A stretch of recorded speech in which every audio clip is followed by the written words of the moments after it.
Okay, the next introductory point in this cumulative case for the Bible as the reliable Word of God is the claim, what we're looking at the claim that the Bible contradicts facts that we know independently of the Bible. Now, this claim is normally broken down into three distinct categories.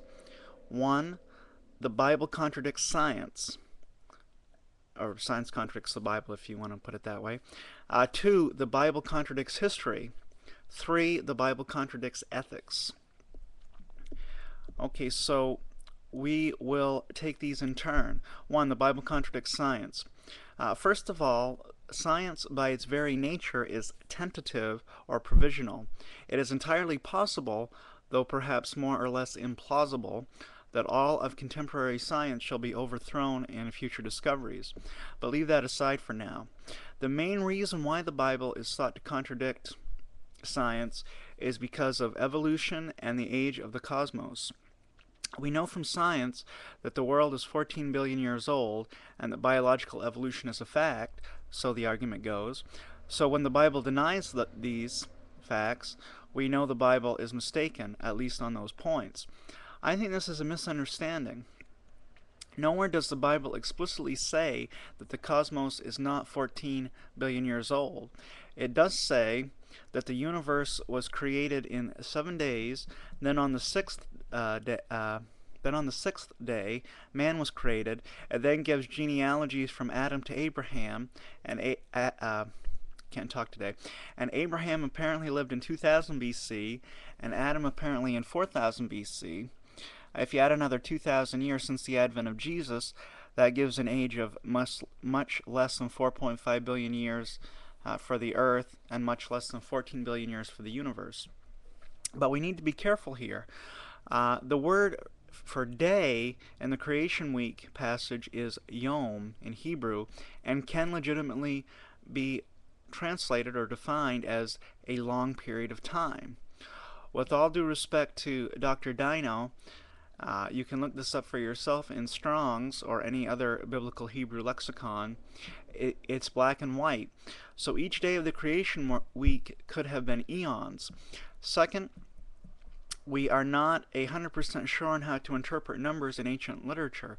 There is an extra biblical list of kings I once saw, and I forget which country these kings ruled over. I think it might have been China. But it gives their lifespans in tens of thousands of years. We should not be too dogmatic about our interpretation of the genealogies in the Bible for this reason. Next, or third, the more I read and study the book of Genesis, the less I understand what is going on. So we really should not be too dogmatic unless we really have a strong grasp of both natural science and hermeneutics. So it is not painfully obvious by any stretch of the imagination that the Bible does teach the earth is only 6,000 years old. And what of evolution? The first problem which ought to be addressed in any discussion of evolution is what the term itself means. I'm not a biologist, but for the purpose of this video, by evolution, I shall mean the descent of all present biological life on Earth from a common ancestor. I do not know if this is the best definition, but it is the one I shall here use. The Bible nowhere explicitly denies that evolution happened. What it does say in Genesis is that God created plants and animals from the dust of the earth. It further says that man was created from the dust of the earth. Finally, it says each kind of animal or plant or human produces after its kind. These statements, taken at face value, are compatible with special creation 6,000 years ago, but they are also compatible with theistic evolution over the yoms, long periods of time, eons. As best as we can tell for now, from science, certain chemicals changed into single-cell life forms. At some point, multicellular life arose. Then, through genetic modification of multicellular life over long periods of time, other sorts of organisms came to be, including humans. The Old Testament was written before the advent of chemistry, so a pre-scientific way of describing chemicals would be to call them the dust of the earth. Indeed, that is what chemicals are they not? And each animal, according to evolutionary theory, does not give birth to a different kind of animal. Dogs give birth to dogs, cats give birth to cats. And let's see here. Let's see. And dogs give birth to dogs, cats give birth to cats, and so on.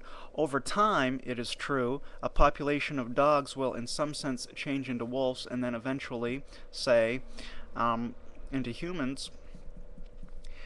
But each dog gives birth only to dogs. This is in complete agreement with Genesis. I am not saying that Genesis teaches evolution or that evolution is scientifically tenable. All I am saying here is that evolution is compatible with the Bible. Now, there are other scientific objections people bring up uh, to the Bible. One of the more famous examples is the Long Day of Joshua. It teaches geocentrism, we are told. And when we read in Joshua, so when we read in Joshua that as a result of prayer, the earth stopped and stayed daylight for more than 12 hours or whatever, this is merely phenomenological language. Does the weatherman contradict science when he says the sun shall rise at 6:15 a.m.? Of course not. The language in Joshua is analogous to that of the weatherman. It is perfectly legitimate, then, to speak in non-literal ways using informal speech. When we're using informal speech, we can use metaphorical language. The Bible, like the weatherman, uses informal speech. The earth being flat, which some people say the Bible teaches, is a similar case of ignoring standard metaphorical language.